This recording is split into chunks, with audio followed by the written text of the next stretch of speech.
Hi friends, it's Brutus Monroe design team member Walter Zemrock here with a video for you today illustrating how to use the $200 Black Friday gift of the Sizzix Thinlits Pine Bits dies and the $75 gift of the Timeless Tidings Tonic Studios paper.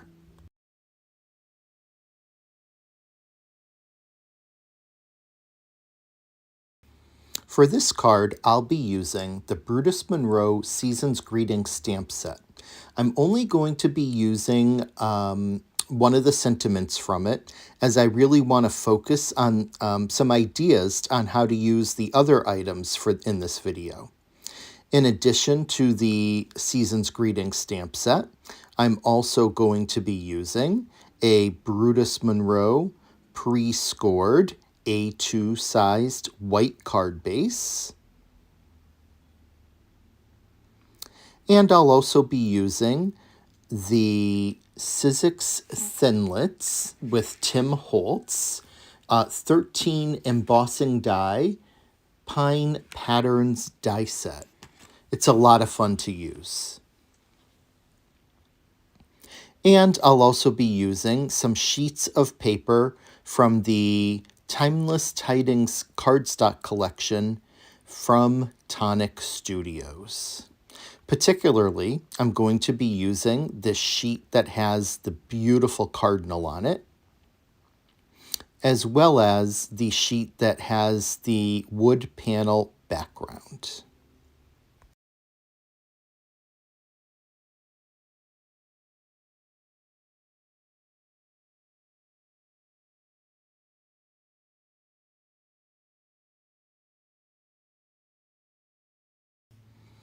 I begin by using my bone folder to burnish the fold on the A2 card base. I love that these are pre-scored and already cut to size because that just saves so much time. Next, I'm going to cut my wood panel paper down to the size of an A2 card base. So I'm cutting it to 5.5 inches by 4.25 inches. I'm choosing to use the orientation of the boards going side to side, left to right, rather than up and down. I just think that it makes it look a little bit more like a sign, which was the look that I'm going for in my design.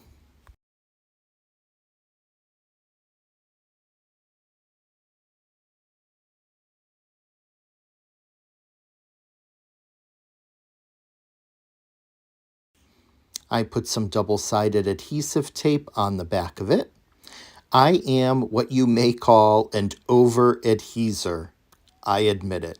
Whether it's glue or it's double-sided tape, I do put a lot down onto my card panels to make sure that they're going to stay stuck down. Nothing worse than giving someone a card and having the sides of the panel start to lift up. This way, I know I'm covered.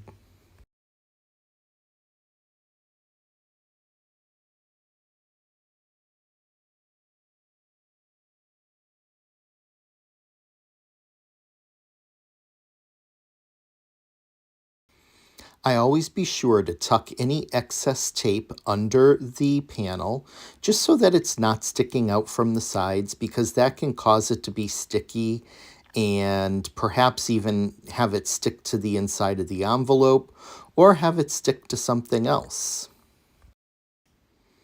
And once all the tape is tucked under, I just attach it down onto my card base.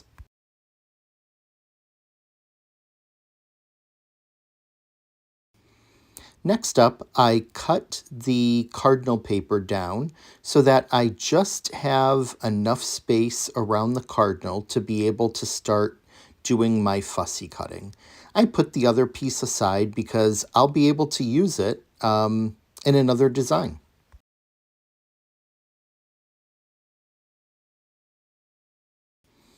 And I then cut down the other side, and this is just going to make it easier to fussy cut.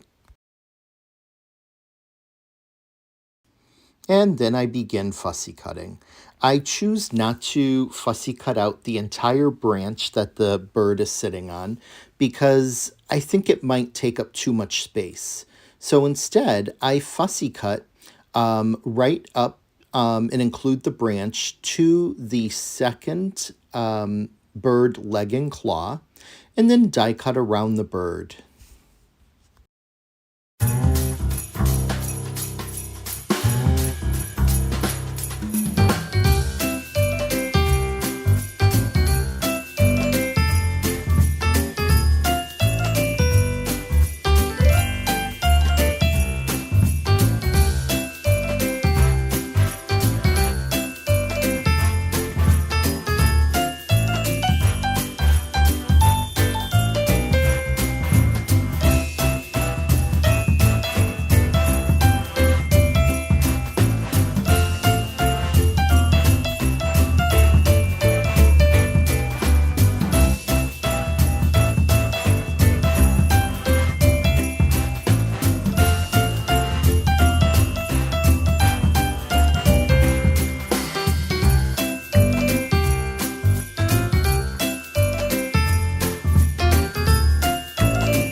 Now that the cardinal's cut out, I use my detail scissors to just cut out those little triangles of white space between the feathers at the top of the head. This is completely optional, but I think it's a nice little detail that will really be recognized, doesn't take very long to do, and really goes a long way. If you're afraid of tearing with your fingers, you can always grab your tweezers and just pull the little piece out after making the snips. It goes pretty quickly as there's only a few pieces that you need to cut. And just make sure that you move your hand out of the way because you don't want to cut your hand with the scissors. It takes a little bit of a steady hand not to cut into the other parts of the bird's head, but with a little patience, it's extremely doable.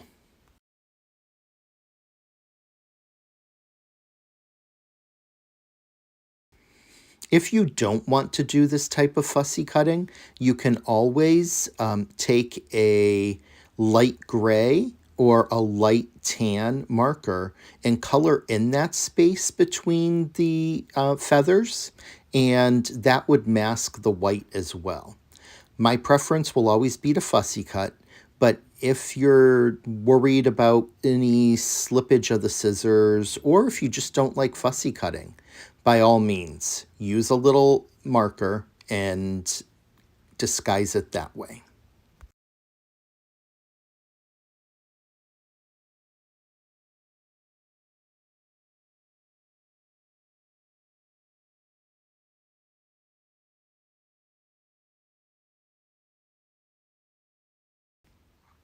And then we're down to our last piece to get out of there.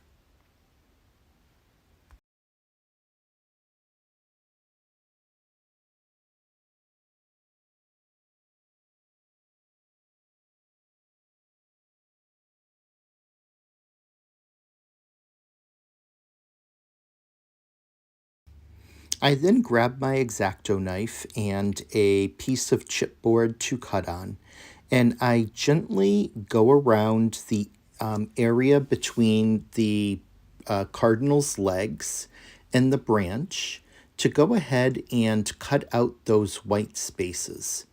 Again, if you're not someone who is comfortable using an X-Acto knife, you may choose to just use a light gray or a light tan and color that in rather than cut it out.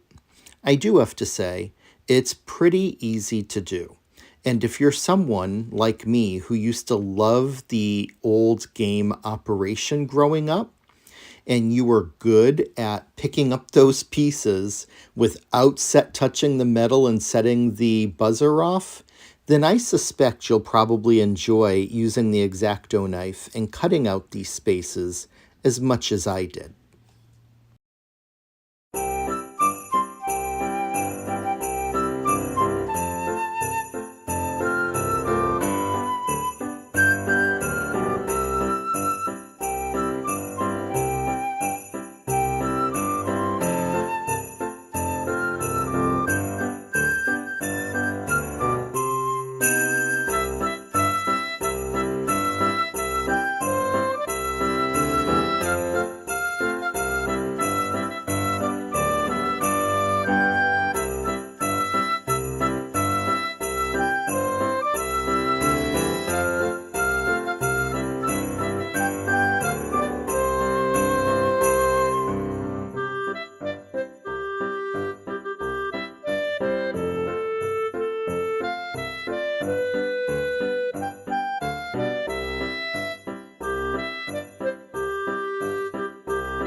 I take a gray alcohol marker and go ahead and run it around the inside of those areas that I just cut with the X-Acto knife.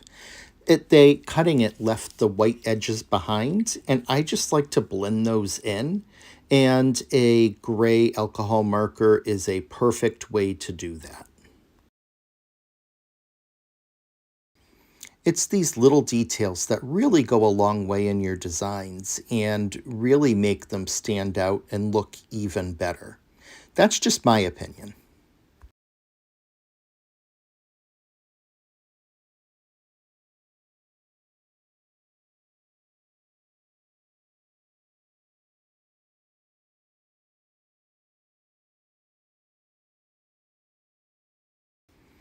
I cut a 3.75 inch by 5 inch piece of the remaining lighter side of that cardinal cardstock.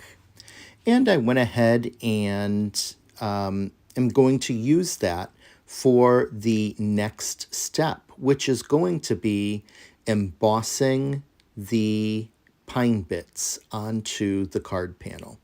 I arranged those embossing dies where I'd like them to be.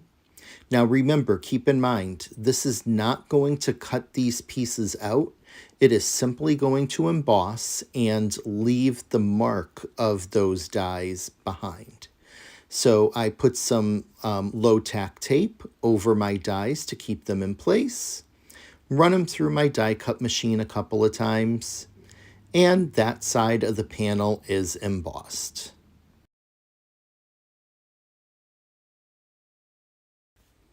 I then put some dies on the opposite side of the panel, secure them with some low tack tape, and emboss that side.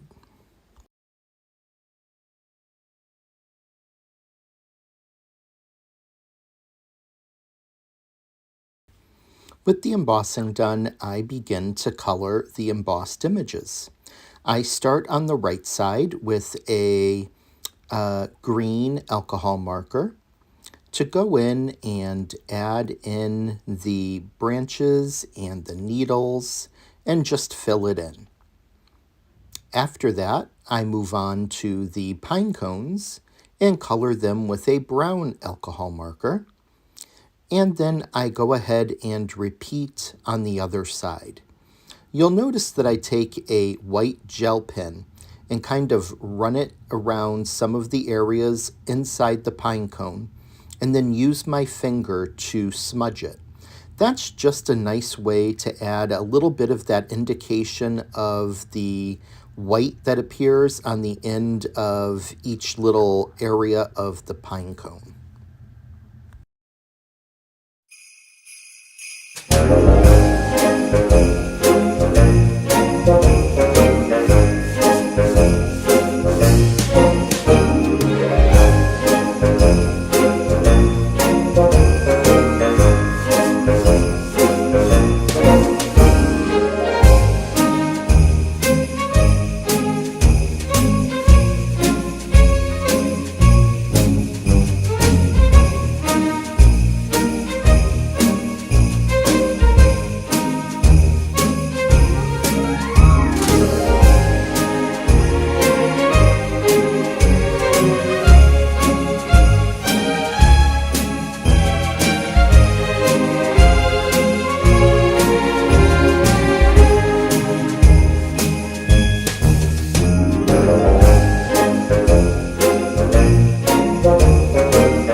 I then put some double-sided adhesive tape onto the back of the panel and make sure that there are no pieces of tape sticking out on the sides, and apply it down onto the card.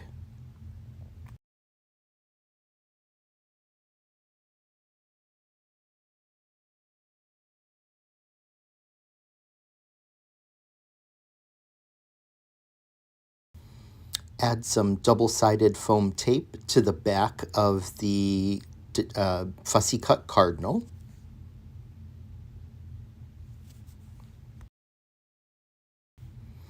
I make sure that there's enough coverage to keep it stuck down onto the card panel so that there's no lifting.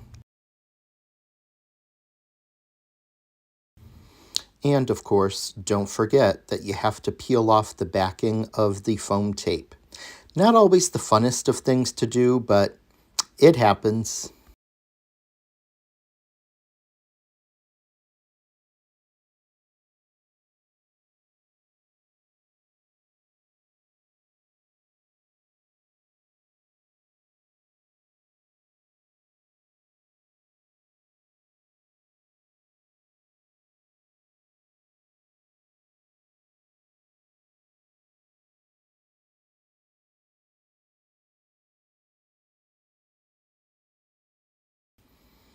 Then apply the cardinal down. I put it into the lower left-hand corner of the card.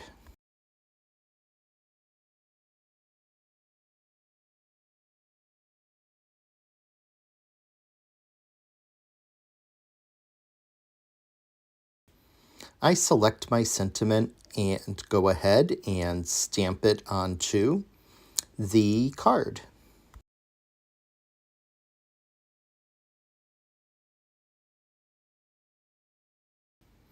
You can use any sentiment you'd like, and I chose to stamp it in black ink. I thought that the black would definitely make it more legible and readable since I was putting it over the embossed pine branch and cones images.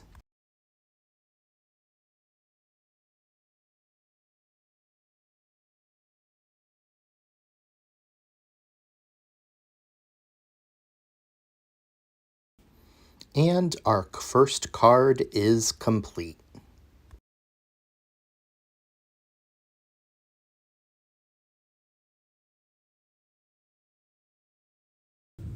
For the second card, I'm once again using the Tonic Studios Timeless Tidings paper collection. This time I'm using a really pretty piece of red that has just a little bit of like these tan dots on it. And I'm also using a piece of the paper that has the holly and berries on it. I cut that down to the size of 4 inches by 5 1/4. Also using, again, the same embossing die set from Sizzix and Tim Holtz, Brutus Monroe Clear Embossing Ink, and my favorite, the Brutus Monroe Gilded Embossing Powder. I'm going to use the embossing dies to actually, while they're embossing, also add on some embossing ink. That way I can not only dry emboss, but also heat emboss these pine branches and cones that I am using. So I place the dies approximately where I want them just so I can see how they'll fit. I then take some pieces of low tack tape, put them onto the back of the die. The reason for doing this is when I put my die cutting plate down, it will pick up those dies and keep them in place. So then I know that I will have a proper alignment on my card panel. You just want to make sure that your tape is wide enough to go ahead and cover the back of the die.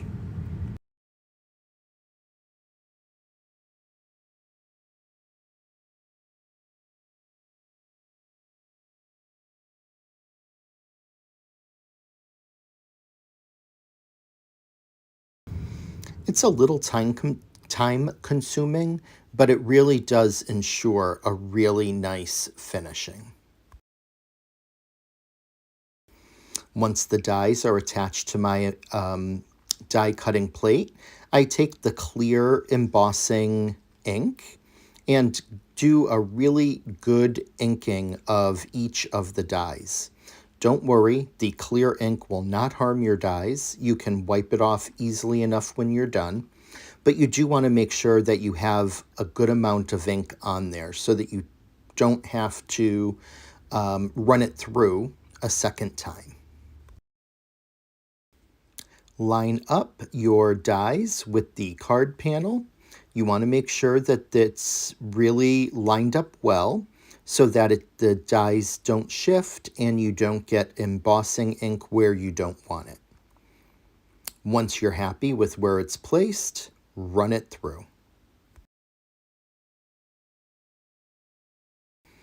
I generally like to run things back and forth twice just to make sure that I have a good impression and also to make sure that with the good impression, there's a good amount of ink down in those crevices.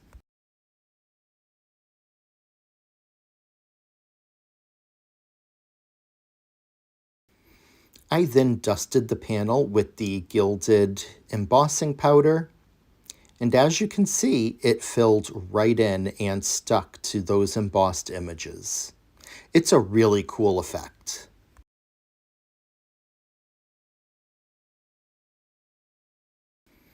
And I then went ahead and did the same to the other side. It was time to heat emboss, so I put my panel to the side and got out my heat embossing tool. I have it in a stand just to make it easier to um, use the heat tool and be able to put something under it and make sure that my hand doesn't get burned at the same time. It's pretty useful. Once it's heated up, I take the panel and I place it under the heat tool.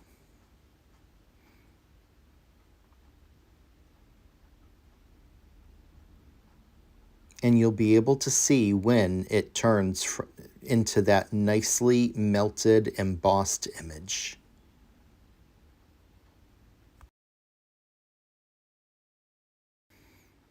I make sure not to keep it under there too long so that I don't burn the cardstock, but you can already see the shimmer coming up from those embossed images. I think it's really cool that they're both dry embossed and heat embossed. It just adds something a little extra to this already beautiful paper.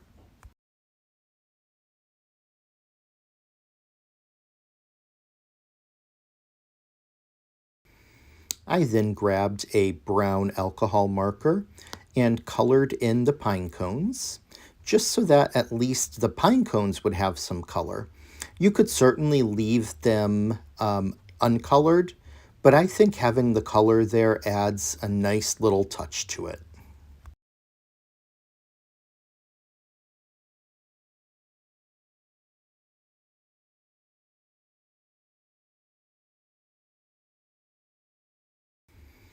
Don't worry about coloring over the embossed lines. Everything will be fine and they will look fantastic.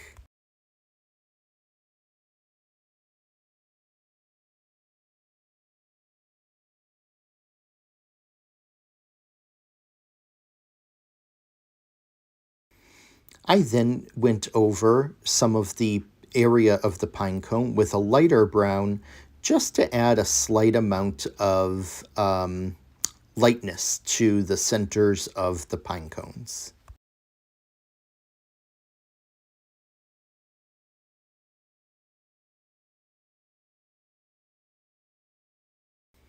I really do think that the embossed panel is just so pretty, and you can see it shine as the light hits it. I then decide I'm going to add some vintage grunge to the panel, and to do that, I'm using some distress inks. I'm using Tea Dye and Vintage Photo. I do Vintage Photo around the outside edges of the panel. So then that way it goes from a darker amount of grunge to a much lighter amount on the outside to a much lighter amount of grunge on the inside. You could skip this if you'd like, but I'm a huge fan of vintage design. And I think that this just adds an absolute fabulous touch to the card.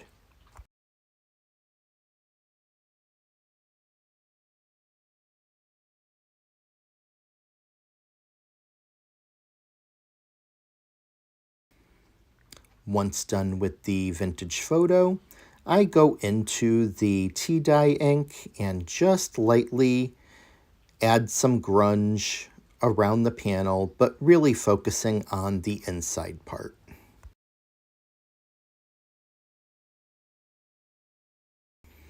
What do you think of vintage style in this look? Do you like it, or do you think you'll skip it? I'd love to know what you think.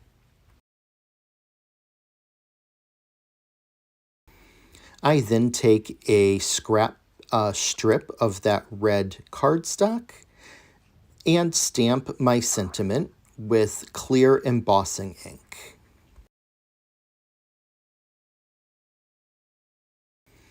I like to load it up and make sure that there's a good amount on there and give it a really firm press to make sure that my stamp gets transferred the first time.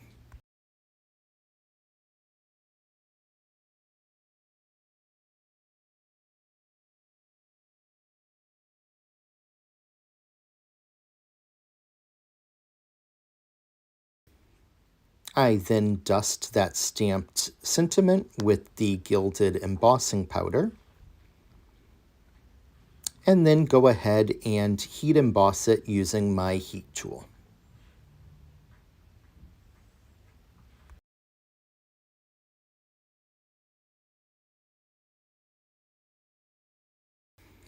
I really think that the gilded against that red is just gorgeous.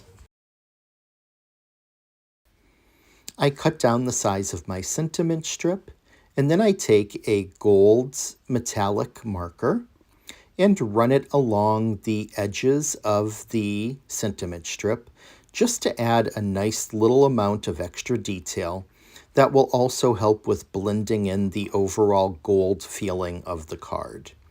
I then also take it and run it along my embossed card panel for the same reason. It just adds a nice little amount of detail and really helps it stand out from the back panel of the card.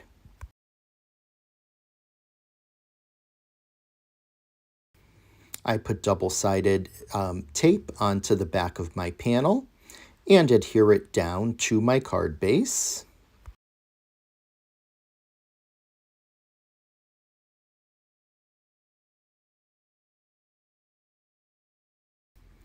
And add double-sided foam tape to the back of my sentiment and put that down. I then add 3 dots of glue onto the card and glue down 3 acrylic bubbles.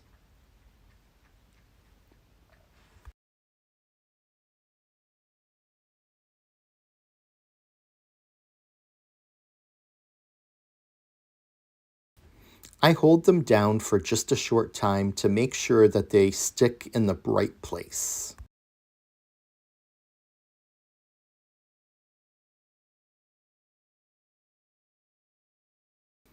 The last touch is to take that gold metallic marker and just put a little bit of gold over the top of the bubble to go ahead and tie it into the overall theme of the card.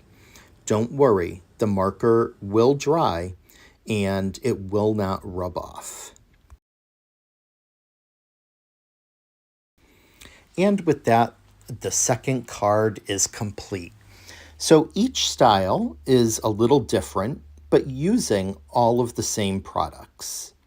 I think they're really, really pretty. Thanks for spending some time here with me today, and I really hope that I sparked some inspiration on how you can use these freebie gifts from Brutus Monroe